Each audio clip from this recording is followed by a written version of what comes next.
Hello అండి. ఈరోజు సీరియల్‌లో కాశీ పోలీస్ స్టేషన్ నుండి కంగారుగా బయటకొచ్చి వైరాకి ఫోన్ చేస్తాడు. వైరా ఫోన్ లిఫ్ట్ చేసి హాయ్ యంగ్ మ్యాన్ అని అంటాడు. సార్ అని కాశీ అనగానే అవును ఈరోజు మన ఆఫీస్‌కొస్తున్నావా అని అడుగుతాడు. కాశీ ఏమో నేను పోలీస్ స్టేషన్‌లో ఉన్నాను సార్. అవునా అక్కడికెందుకెళ్ళావు మరి అని అడుగుతాడు. కాశీ ఏమో నాకు చాలా భయంగా ఉంది సార్ అని అంటాడు. దేనికి అని వైరా అడుగుతాడు. దొరికిపోతానేమోనని సార్. ఎందుకు అని వైరా అడుగుతాడు. నేను మీరు చెప్పినట్టుగానే చేశాను సార్. ఏం కాదన్నారు. ఇప్పుడు పోలీస్ స్టేషన్‌లో బెయిల్ కూడా ఇవ్వనంటున్నారు.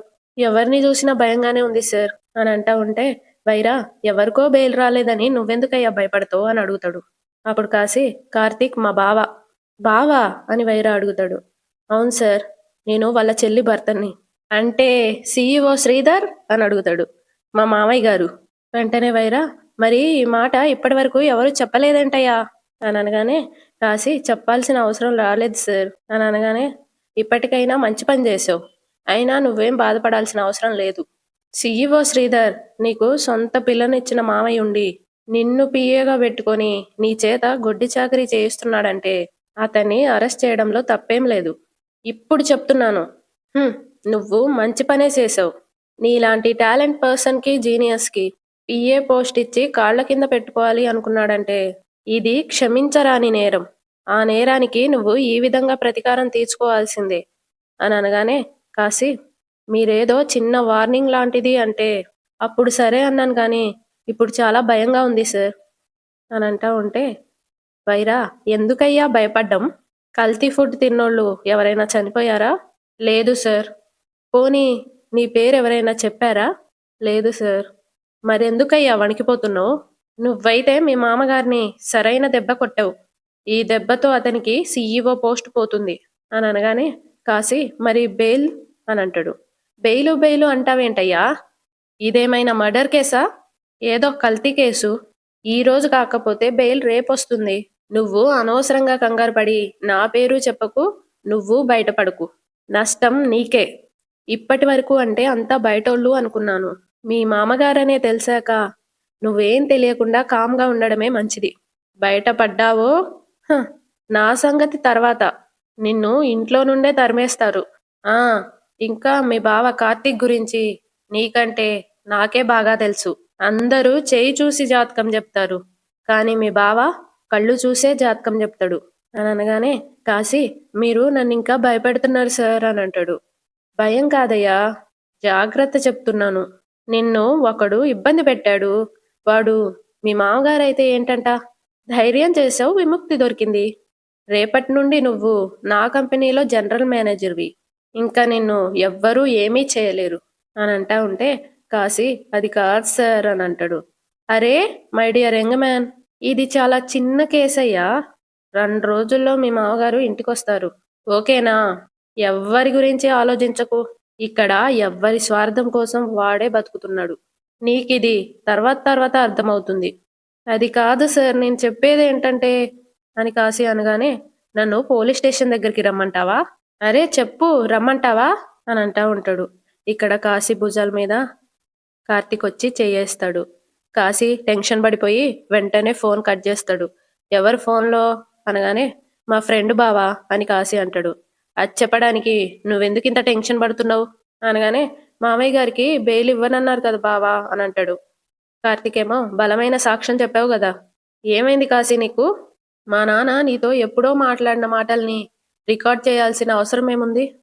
దాంట్లో మా నాన్న మాట్లాడిన మాటలు మాత్రమే ఉంచేసి వీళ్ళకి ఇయ్యాల్సిన అవసరం ఏముంది అని అనగానే కాశీ నా మొబైల్లో ఆటోమేటిక్ కాల్ రికార్డింగ్ ఉంది బావా. అయితే నువ్వు ఇప్పుడు మాట్లాడిన కాల్ రికార్డ్ వినిపించు అని కార్తీక్ అడుగుతాడు. నీకే చెప్పేది అని అనగానే కాశీ కంగారు పడుతూ ఆ యాప్ డిలీట్ చేశాను బావా అని అంటాడు. అప్పుడు కార్తీక్ అంటే అది మా నాన్న మాటలు రికార్డ్ చేయడానికి మాత్రమే డౌన్లోడ్ చేసావా? అలాగని కాదు బావా అని అంటాడు. నువ్విచ్చిన వాంగ్మూలం వల్లనే మా నాన్నకి బెయిల్ రాలేదు కాశీ. నేనేం అబద్ధం చెప్పలేదు కదా బావా. మనం విన్నదంతా నిజం కాదు కాశీ. నేనైతే కావాలని అబద్ధం చెప్పలేదు బావా. అయినా నేనెందుకు అబద్ధం చెప్తాను బావా. నీకు తండ్రైతే నాకు మామగారు కదా అని అంటా ఉంటే కార్తీక్ కొడుకు దూరంగా ఉన్న అల్లుడిని మాత్రం దగ్గర పెట్టుకున్నాడు. ఎందుకో తెలుసా? తనతో ఉండలేని కొడుకుని తనతో ఉన్న అల్లుళ్ళో చూసుకోవడానికి అని అంటా ఉంటే అక్కడికి శివనారాయణ కూడా వస్తాడు. కార్తీక్ ఏమో నువ్వు మరోసారి బాగా ఆలోచించు, నువ్వు చేసింది కరెక్టేనా? వెంటనే కాసి నేను ఏ తప్పు చేయలేదు బావా అని అంటాడు. శివనారాయణ మీ మామగారు నీ పొజిషన్ గురించి ఆలోచించేవాళ్ళు, ఆయన ఇచ్చే భవిష్యత్తులో ఉండే అర్హత నీకు లేదు అని అంటా ఉంటే కాసి అందుకే నేను జాబ్కి రిజైన్ చేశాను అని జేబులో నుండి లెటర్ తీసి ఇదిగో బావా నా రిజిగ్నేషన్ లెటర్ అని కార్తీక్ ఇవ్వబోతాడు. కార్తీక్ ఏమో కాసి అని అంటాడు. సారీ బావా, ఇదే నా నిర్ణయం అని అంటా ఉంటే శివనారాయణ ఇది నీ నిర్ణయమే అయి ఉండొచ్చు, కానీ ఎక్కడ పడితే అక్కడ రిజిగ్నేషన్ లెటర్ ఇవ్వకూడదు కదా, వెళ్ళి ఆఫీస్లో ఇవ్వు అని అనగానే అలాగే సార్, ఉంటాను బావా అని అక్కడి నుండి వెళ్ళిపోతాడు. వెంటనే కార్తీక్ కాశీ ప్రవర్తనలో నీకేమైనా తేడా కనిపిస్తుందా తాత అని అడుగుతా ఉంటే కార్తీక్కి ఫోన్ వస్తుంది. ముందు ఆ ఫోన్ సంగతి చూడు కార్తీక్ అని వాళ్ళ తాత అంటాడు. అమ్మ ఫోన్ చేస్తుంది తాత, విషయం తెలిసినట్టుంది, మాట్లాడు. కార్తీక్ ఫోన్ లిఫ్ట్ చేసి అమ్మా అని అంటాడు. కాంచన కార్తీక్ మా పిన్ని ఫోన్ చేసి మీ నాన్నని అరెస్ట్ చేశారని చెప్పిందిరా, పోలీసులు అరెస్ట్ చేసిన వీడియో కూడా పంపించింది అనగానే నేను పోలీస్ స్టేషన్ దగ్గరే ఉన్నానమ్మా, నాన్న తప్పు చేశాడని పోలీసులు అరెస్ట్ చేశారు, బెయిల్ కూడా ఇవ్వనంటున్నారు, కానీ నాన్న తప్పు చేశాడంటే నేను నమ్మను, నువ్వు నమ్ముతావా? చెప్పమ్మా, తాత కూడా ఇక్కడే నా ఎదురుగానే ఉన్నాడు, కల్తీ అయిన భోజనం పెట్టే అంత దుర్మార్గుడా అని అనగానే కాదురా కాదు అని ఏడుస్తా అంటది కాంచన. అయితే నువ్వు జరిగింది నమ్మలేదు కదమ్మా? నమ్మలేదురా, కానీ ఆ న్యూస్లో అని అంటా ఉంటే కార్తీక్ అవన్నీ నిజమని తెలిసేంత వరకు అవన్నీ నిందలే అమ్మా, నిర్దోషిగా నాన్న బయటకు వస్తాడు, నువ్వు ధైర్యంగా ఉండు అని అనగానే కాంచన ఏడుస్తూ ఫోన్ కట్ చేస్తుంది. కార్తీక్ ఏం చేద్దాం తాత ఇప్పుడు అని అడుగుతాడు. అమ్మకేదో ధైర్యం చెప్పాను గాని నాకు నేను ధైర్యం చెప్పుకోవడానికి కూడా నా దగ్గర సమాధానం లేదు అని అంటా ఉంటే వాళ్ళ తాత ముందు ఇంటికి వెళ్దాం పద పద అని వెళ్ళి కారెక్కుతాడు. కార్తీక్ ఏమో తనలో తాను సొంత అల్లుడే సాక్ష్యం చెప్పిన తర్వాత ఎవరు మాత్రం దీన్ని నిజమని నమ్మకుండా ఉంటారు, ఇప్పుడు మాస్టర్ తప్పు చేయలేదని ఎలా నిరూపించాలి అని అనుకుంటూ ఉంటాడు. అటు కాశీ ఆఫీస్లో ఫైల్స్ చూస్తూ ఉంటాడు. జోష్న కాల్ చేస్తుంది. ఫోన్ లిఫ్ట్ చేసి చెప్పక్క అని అంటాడు. పోలీస్ స్టేషన్లో ఉన్నావా అని అడుగుతుంది. లేదు ఆఫీస్లో ఉన్నానక్క. ఎందుకు అని అడుగుతుంది. నా రిజిగ్నేషన్ లెటర్ ఇవ్వడానికి వచ్చాను. సరైన టైంలో మంచి నిర్ణయం తీసుకున్నావు తమ్ముడు అనగానే కాసి కానీ మావయ్య గారు ఈ కేసులో ఇంత స్ట్రాంగ్గా ఇరుక్కుంటారని అనుకోలేదు, ముందే తెలుసుంటే అని అంటా ఉంటే తెలుసుంటే ఏం చేసేవాడివి తమ్ముడు అని అనగానే కాసి వైరా గారికి హెల్ప్ చేసేవాడిని కాదేమో, నువ్వేమైనా తప్పు చేసావా అని అడుగుతుంది. తప్పు చేయడానికి అవకాశం ఇచ్చాను కదా, దానివల్ల నువ్వేం నష్టపోలేదు కదా అని అంటది. నిజాలు బయటపడితే అని అంటాడు. వైరా చూసుకుంటాడు. దాంతో నీకేంటి సంబంధం? అది కాదక్క, నువ్వేమైనా దీంట్లో ఇరుక్కున్నావా? లేదక్క. పోలీసులు ఏమైనా నిన్ను అరెస్ట్ చేశారా? లేదక్క. మరి నీకెందుకు బాధ? చూడు తమ్ముడు, మీ బావని సీఈఓ పోస్ట్లో నుండి తీయించేయడానికి నేనే కారణమని నా మీద ఎప్పటి నుండో పగ పెంచుకున్నాడు. అవకాశం దొరికినప్పుడు మీ మామగారిని సీఈఓ చేశాడు. ఇన్ని రాజకీయాలు చేసే బదులు జోష్న నువ్వు తప్పుకో అంటే సరిపోయేది కదా. ఈ ఆస్తే నాదైనప్పుడు చిన్న పదవి కోసం నేనెందుకు తాపత్రపడాలి అని అంటా ఉంటే కాసి నువ్వు చెప్పింది నిజమే అక్క అని అంటాడు. మనుషులు మంచోళ్లే తమ్ముడు, ఆ మంచోళ్ళని అర్థం చేసుకునేది ఎంతమంది? నిన్ను మీ మామగారు అర్థం చేసుకోలేదు, నన్ను మా బావ అర్థం చేసుకోలేదు, కానీ నేను నిన్ను అర్థం చేసుకున్నాను, నువ్వు నన్ను అర్థం చేసుకున్నావు. ఇది చాలు కదా నాకు తమ్ముడు. నువ్వు బాగుండాలి తమ్ముడు, అందుకే నా వల్ల అయినంత సహాయం చేశాను అని అనగానే కాసి చాలా పెద్ద సహాయం చేసావక్క. నువ్వు పిఏ పోస్ట్కి రిజైన్ చేసావు కాబట్టి హ్యాపీగా వెళ్ళి జిఎం పోస్ట్ చేసుకో తమ్ముడు అని అంటా ఉంటే ఈ కేసు వల్ల ఫ్యూచర్లో కూడా నాకు ఏ ప్రాబ్లం రాదు కదక్క అని కాసి అడుగుతాడు. నీ ఫ్యూచర్కి నాది గ్యారంటీ తమ్ముడు, ఈ అక్క నీ కోసం ఏమైనా చేస్తుంది అని మాత్రం మర్చిపోకు అని అనగానే కాసి ఈ తమ్ముడు కూడా నీ కోసం ఏదైనా చేయాలని అనుకుంటున్నాడక్క అని పెన్ డ్రైవ్ చూస్తూ అంటాడు. నా కోసం నువ్వేం చేయొద్దు తమ్ముడు అని అంటా ఉంటే లేదక్క, నాకు జనరల్ మేనేజర్ పోస్ట్ వచ్చింది అంటే దానికి కారణం నువ్వే. హెల్ప్ చేసిన వాళ్ళకి రిటర్న్ గిఫ్ట్ ఇవ్వాలి అని ఫైల్ చూస్తా అంటాడు. ఏంటి తమ్ముడు అది అని అడుగుతుంది. నువ్వు తప్పు చేశావని ప్రూవ్ చేసే అకౌంట్స్, ఫైల్స్ అన్ని సాఫ్ట్ కాపీలన్నీ నా దగ్గర ఉన్నాయి. నేను జాబ్లో జాయిన్ అయిన వెంటనే నీకు చిన్న పార్టీ ఇచ్చి రిటర్న్ గిఫ్ట్గా నీకు ఈ ఫైల్స్ ఇస్తాను అనగానే జోష్న చాలా హ్యాపీగా ఫీల్ అవుతుంది. నవ్వుతూ, చాలా వాల్యుబుల్ గిఫ్ట్ ఇచ్చావు తమ్ముడు. ఇప్పుడు నాకు నువ్వు సొంత తమ్ముడు అనే ఫీలింగ్ వచ్చింది అని అనగానే, ఇక మీదట మనం అలాగే ఉందాం అక్క. ఫైల్స్తో మనం తొందరలోనే కలుద్దాం. అలాగే తమ్ముడు, టేక్ కేర్ అని ఫోన్ పెట్టేసి, ఎస్ ఇప్పుడు చెప్పు బావా, ఎవ్వరు తెలివైన వాళ్ళో. నేను చేసిన తప్పులు బయట పెట్టాలనుకున్న మీ నాన్న పోలీస్ స్టేషన్లో ఉన్నాడు. నేను తప్పు చేశాను అని ప్రూవ్ చేయడానికి కావాల్సిన ఎవిడెన్స్ అన్నీ నా అండర్లో ఉన్నాయి. ఎవరు గెలిచారు, నువ్వా నేనా? నీ చెల్లెలు మొగుడిని అడ్డు పెట్టుకొని నీకు నీ పెళ్ళానికి నరకం చూపిస్తాను బావా. ఇప్పుడు మైండ్ గేమ్ నేను స్టార్ట్ చేశాను. ఈ గేమ్లో నా ముందు నువ్వెలా నిలబడతావో నేను చూస్తాను అని అనుకుంటూ ఉంటది. ఇటు దీప బయటే నిలబడి ఎదురు చూస్తా ఉంటది. కార్తీక్ ఇంకా శివనారాయణ వస్తారు. కారు నుండి దిగి డల్గా నడుచుకుంటూ వస్తారు. శివనారాయణ గారు డల్గా నడుచుకుంటూ లోపలికి వెళ్ళిపోతారు. దీప చూసి, బావా మామయ్య గారి పరిస్థితి ఏంటి అని అడుగుతుంది.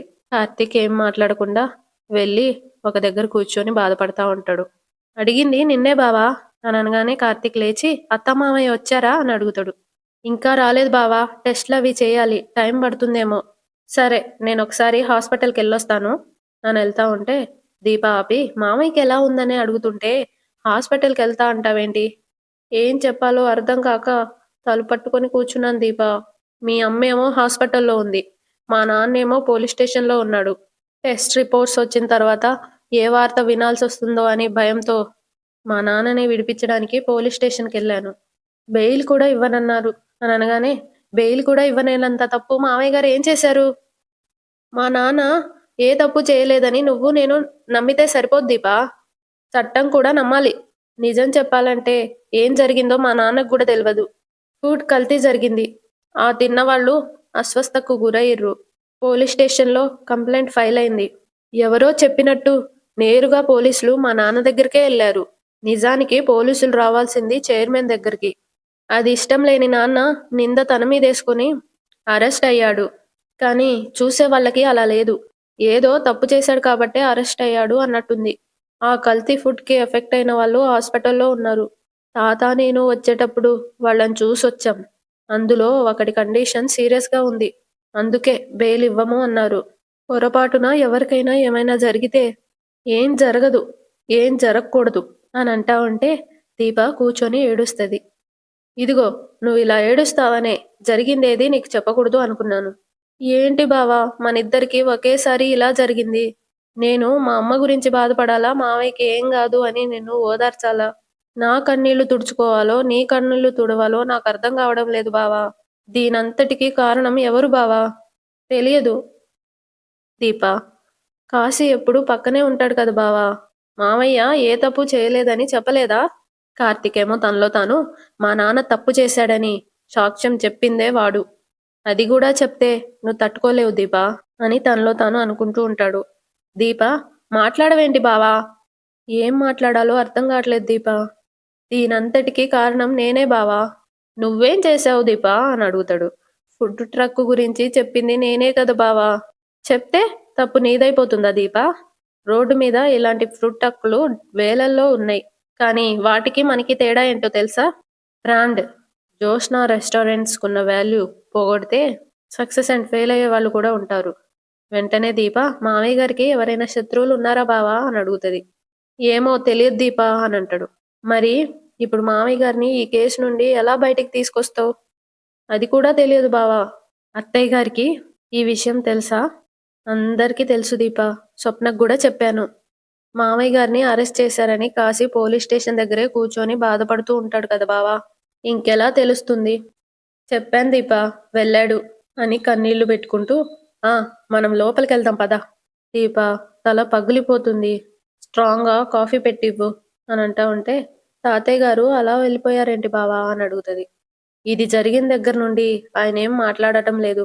మౌనంగానే ఉండిపోయాడు అని కార్తీక్ అంటా ఉంటాడు. శివనారాయణ హాల్లో కూర్చొని కాశీ అన్న మాటలు గుర్తు తెచ్చుకుంటూ ఉంటాడు. అవి పాడైపోయినాయి, బాగోలేదు, పడేస్తాను అని నేను చెప్పాను. నేను చెప్పినా వినకుండా మావయ్య గారు నాకు తెలియదా పంచు అని అన్నారు.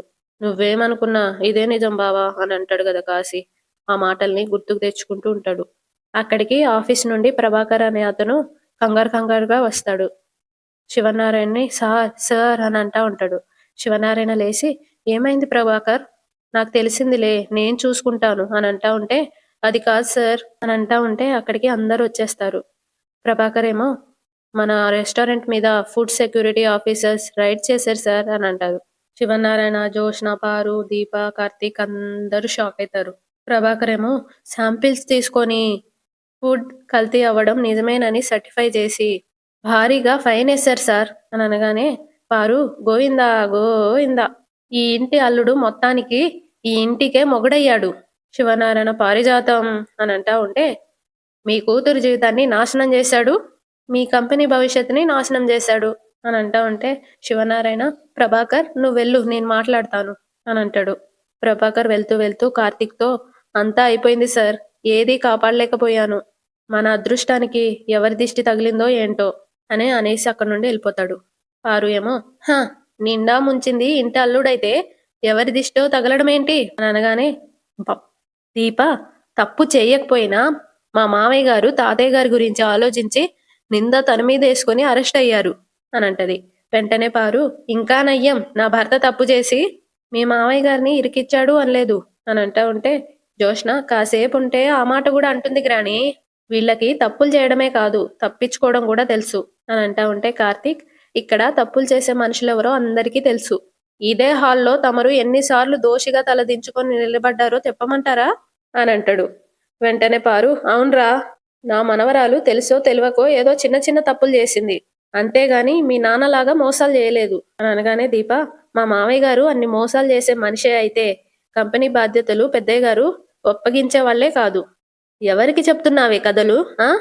మీ గురించి తెలియని వాళ్ళకి చెప్పండి కథలు, మాకు కాదు. మామగారిని ఒక్క మాట అనేసరికి ఎగబడి గొడవ పడుతున్నావు. వెంటనే శివనారాయణ, పారిజాతం, ఉన్న సమస్యలు చాలు అని అంటా ఉంటే జోష్న, కొత్త సమస్య ఎవరు తీసుకొచ్చారు? పోలీసులు అరెస్ట్ చేశారు అనగానే, మా నాన్న నిజాయితీ తెలియదా అని బావా, నిజాలేంటో తెలియకుండా మాట్లాడకండి అని దీప వీళ్ళ గొంతు చించుకొని అరిచారు. ఇప్పుడు మాట్లాడమనండి. ఏ తప్పు చేయకపోతే బెయిల్ ఎందుకు ఇవ్వలేదు? వెంటనే కార్తీక్, మా నాన్నకి బెయిల్ ఇవ్వలేదని నీకెలా తెలుసు అని అడుగుతాడు. జోష్న, ఇన్ని రోజులు కళ్ళు మూసుకున్నాను కాబట్టే మీకు నచ్చినట్టుగా చేశారు. ఇప్పుడు ఇంకా మీ ఆటలు సాగవు బావా. ఇప్పుడు అన్ని విషయాలు అందరికీ తెలుస్తాయి. ఇప్పటికీ చెప్తున్నాను జోష్న, మా నాన్న ఏ తప్పు చేయలేదు. పారిజాతమేమో, అవును, మీ నాన్న ఏ తప్పు చేయలేదు, చాలా గొప్ప పని చేశాడు. శివనారాయణ గారి ఇంటి పరువుని గట్టిగా నిలబెట్టాడు. హాస్పిటల్లో చేరిన వాళ్ళ పరిస్థితి సీరియస్ గా ఉందంట కదా, అందులో ఎవరైనా పోయారనుకో, కల్తీ ఆహారం పెట్టి మనుషుల్ని చంపిన పాపానికి మీ నాన్నకి యావజ్జీవ కారాగార శిక్ష పడుతుంది.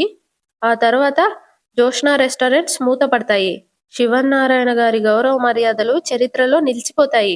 ఈయన సాధించిన కీర్తి సువర్ణ అక్షరాలతో లిఖించబడతాయి. మీ నాన్న పేరు చెప్పుకొని మేమున్న ఆస్తులు అమ్ముకొని ఊరొదిలిపెట్టి వెళ్ళిపోవాలి అని అంటా ఉంటే కార్తీక్, అనే అవకాశం ఉన్నప్పుడు కూడా అనే మాటల్లో ఎంత నిజముందో అనే ముందు ఆలోచించడమే జ్ఞానం అంటారు. అది నీకు లేకపోవచ్చు, కానీ నాకుంది. అందుకే నేను నీలాగా మాట్లాడలేను. నా తండ్రి ఏ తప్పు చేయలేదని నమ్మాల్సిన వాళ్ళు నమ్మారు, అది చాలు అని అనగానే జోష్న, మావయ్య తప్పు చేయలేదని మా తాత నమ్ముతున్నాడని అనుకున్నావా అని అంటది. వెంటనే దీప, తాతయ్య గారు నమ్ముతారు అని అంటా ఉంటే జోష్న, ఏ తాత, మావయ్య గారు తప్పు చేయలేదని నువ్వు నమ్ముతున్నావా అని అడుగుతుంది. శివనారాయణ లేదు అని అంటాడు. అంతటితో ఈరోజు ఎపిసోడ్ అయిపోతుంది. సబ్స్క్రైబ్ చేసుకోండి, లైక్ కూడా చేయండి.